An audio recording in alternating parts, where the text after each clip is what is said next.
nice machines. I'm living in a warehouse over here. Are you really? Yeah, and it's, what do we have? We got Frontline and the BBC and all of their audio, video, digital Oh yeah.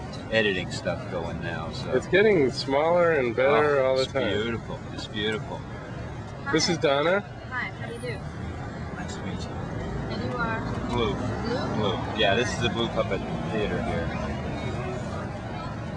Are you Great. Good. really easy? I don't know what they are yet, but they'll be easy. How's my ears? Where's Blue come from? I've lived in Cambridge and Alston for 30 years, so I'm right here. Blue has 2 kids, 1 grandkid, and then basically retired doing a puppet show, trying to educate the people on what America does and doesn't do. How'd you get started with the puppet show? I got a degree in theater, and the girls graduated from college and got jobs, and I didn't have to do anything, and puppets are easier than being an actor myself. If Blue doesn't mean you're unhappy, does it? Oh, absolutely not. No, it's just I got a Bluetooth, so it has been a nickname right. for What? It's a blue. long time. Yeah, Wow. it's Blue. Can we see it? What's the story behind that? No, it's just a cap. They wanted to give me white ones, and I decided I wanted a green one because I had some jades I wanted to put in, and they decided that they wouldn't give me green. They'd only give me blue or yellow. Is that right? Yeah, so I decided I'd go with blue instead of yellow. So I said, mix them. You got green? They said no.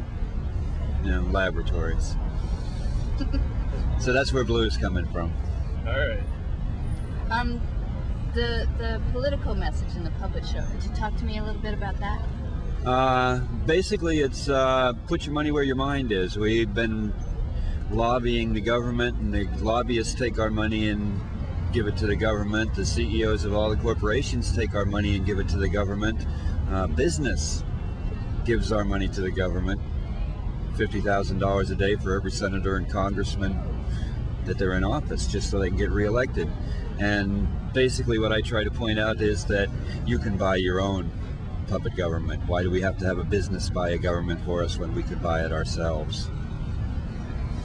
And so that's what I do. I basically run a practice voting facility, and you reach into your pocket and you pull your money out and you vote. And then you go home after I give you the spiel, and you get your 100 friends together and you buy your local governments, thereby short-circuiting the big business, which is buying the federal government. Now, with this particular question, the hemp question, we all have the same problem. Our grandchildren are going to be getting busted in 10 years.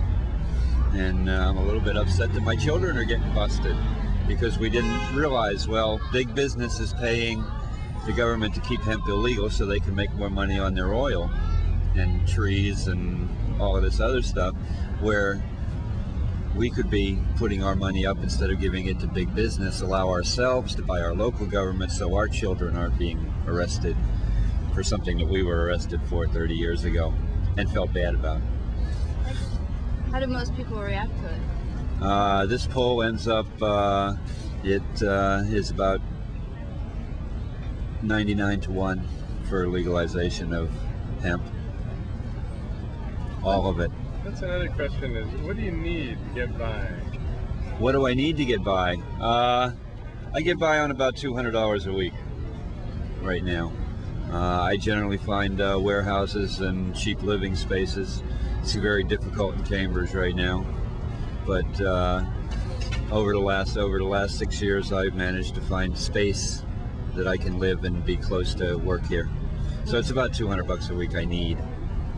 What's your living situation like right now? I'm living in a warehouse office complex. I'm doing security and cleaning night times. So it gives me about my $200 I need to live, and then the rest of it goes to my family. So it's working out. Oh, absolutely. Absolutely. Yeah. Street performance is all right. It's, you know, it's good retirement. You know, you don't have to work for anybody. What would you say is the most courageous thing you've ever done?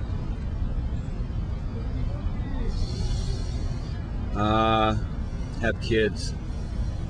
Is that right? You know, oh yeah. How's that?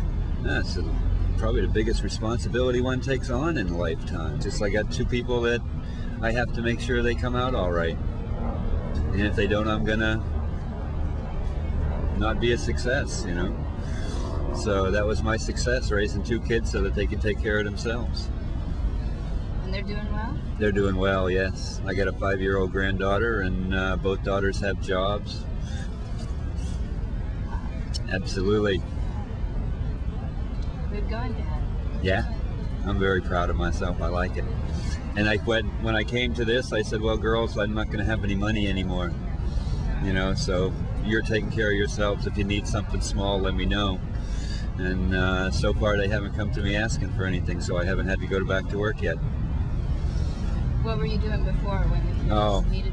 Every job I could come up with, working 3 jobs a day, and normally jobs I could take them with me when they were little. Is there a dream along the way in your life that you kind of left behind, something that you dreamed about that you didn't pursue? No. That one I didn't. No dreams I missed. Can you tell me about a dream that you did pursue? Right here. I'm doing it now. I'm my own boss, taking care of myself, being as free as possible. Always been my dream. Step outside of this, you know, all of your buying and consumerism. Step outside the capitalist system and just kind of drift through. What kind of world do you want? What kind of country do you want this to be?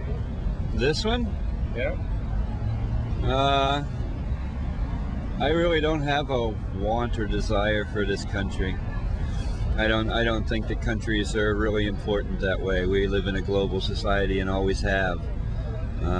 Educationally, they've imprinted us with this concept of countries, and this country is different. No, it's not. It's the whole world. The fact that we enslave 80% of the world is, you know, capitalism at its finest. So what do you want for that world society? Oh, I'd like to see the 10% of the world, us, who control 75% of the world's resources, give the resources back. You know, I'd like to see no automobiles driving around spewing gasoline at me while they call me a killer for smoking cigarettes. You know, I mean, one automobile puts out puts out the smoke of 11 packs of cigarettes. Well, you breathe that every day. I work here in the middle of the square, so I breathe it every 2 minutes. I'd like to see the pollution level brought down. I'd love to see us go back to an agrarian society and have everybody move back out to the countryside and not be sitting in cities which are not sustainable. If we have ourselves the same famines that they have in other parts of the world, we're in serious trouble. And we're not smart enough to figure out how to get out of that one. We'll start pulling out our guns and shooting each other. Would you like to live in the country? I live in the country a good deal. I get out every chance I can. Can you give us a quick tour of your display here? Uncle Scam? Absolutely.